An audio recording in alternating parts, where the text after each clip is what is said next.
במהלך המאבק בחזית השנייה. הגעתי עכשיו בפיקוד דרום, הערכת מצב. אזרחי ישראל, ארגון חמאס। अगर कोई मुस्लिम व्यक्ति इस वीडियो को देख रहा है तो वो ये वीडियो ना देखे क्योंकि उसकी फीलिंग को हर्ट हो सकती है। दोस्तों, अब तक इजराइल और फिलिस्तीन के बीच जो सिचुएशन बनी है उस सिचुएशन का अगर हम एनालाइज करें तो यहाँ पर क्या पता लगता है। दोस्तों, यहाँ पर यह पता लगता है कि मुस्लिम कम्युनिटी में जोश बहुत है लेकिन होश और अकल की बहुत कमी है। इन्होंने जोश जोश में इजराइल जैसे देश के ऊपर, जो पूरी दुनिया में 7वें नंबर पर सबसे ताकतवर देश माना जाता है, और इजराइल की हिस्ट्री तो ऐसी है मुसलमानों के मामले में कि इजराइल ने तो मुसलमानों को चुन चुन कर मारा है, और अभी हाल ही में जो ईरान के साथ उन्होंने किया है वो तो बच्चा बच्चा जानता है। लेकिन जो फिलिस्तीन में रहने वाले मुस्लिम लोग हैं वो लगातार इजराइल से पिटते आए हैं लेकिन फिर भी उन्हें अकल नहीं है। दोस्तों, अकल नहीं है ये हम क्यों कह रहे हैं? वो अकल इसलिए नहीं है क्योंकि पाकिस्तान और तुर्की में बैठे जो एक मुस्लिम लोग हैं, ईरान में बैठे लोग हैं, वो फिलिस्तीनियों को भड़का देते हैं और फिलिस्तीन के लोग बलि का बकरा बन जाते हैं। अब बताइए, इनको क्या जरूरत थी 1000 से भी ज्यादा रॉकेट इजराइल जैसे देश के ऊपर दागने की? ये तो सोचते थे कि अगर इजराइल फिलिस्तीन के ऊपर हमला करेगा तो इंटरनेशनल कम्युनिटी का दबाव आएगा, इजराइल के ऊपर सैंक्शन लगेंगे।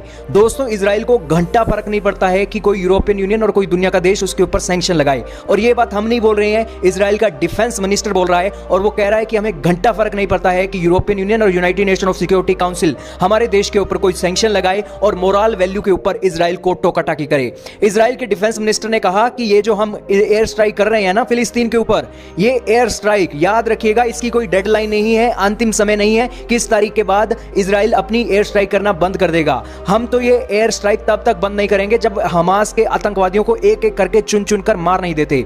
दोस्तों, हमास ने अपनी मौत अब खुद ही बुला ली है। हमास के 6 टॉप कमांडर मारे जा चुके हैं और खुद ब खुद हमास कह रहा है कि उनका चीफ कमांडर मारा गया है, और ये सारे प्रूफ टाइम्स ऑफ इजराइल से हम लेकर आए हैं।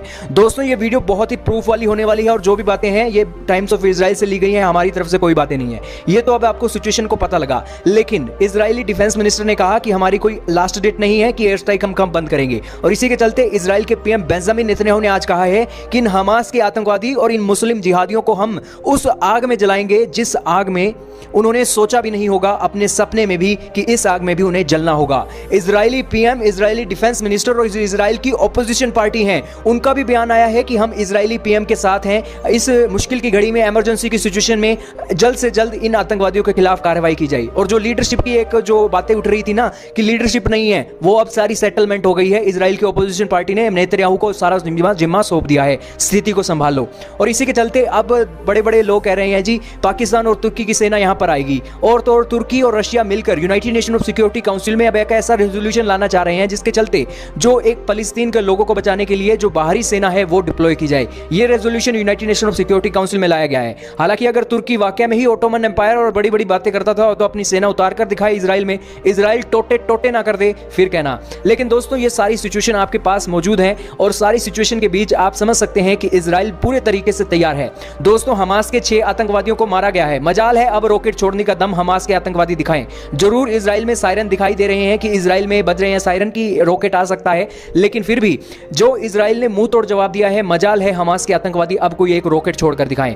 इजराइल ने स्थिति कुछ ही घंटों में कंट्रोल में ला दी है। एक बार उसे इजराइल ने मौका दिया कि हमास के आतंकवादी कोई गलती करें और उन्होंने वो गलती कर दी। 1000 से ज्यादा रॉकेट इजराइल के ऊपर दागकर, और इजराइल ने वो सबूत हासिल कर लिए हैं और अब सबूत मिल गए हैं तो इजराइल अब बिल्कुल दबाकर ठोकने वाला है हमास और फिलिस्तीन के आतंकवादियों को। और दोस्तों, यहां पर कोई भी दुनिया का देश इजराइल को यह करने से रोक नहीं सकता है, क्योंकि इजराइल ने कहा है कि कोई भी मोरल वैल्यू इजराइल के ऊपर लागू नहीं होती है। इजराइल अपनी सुरक्षा करनी जानता है। हम दुनिया के दूसरे देशों को नहीं कह रहे हैं कि आकर इजराइल की मदद कीजिए, हम अपनी सेफ्टी खुद करना जानते हैं और दुनिया के देशों को लेक्चर देने की जरूरत नहीं है कि इजराइल के ऊपर लेक्चर दें कि आज वो ह्यूमन राइट के वायलेशन कर रहा है।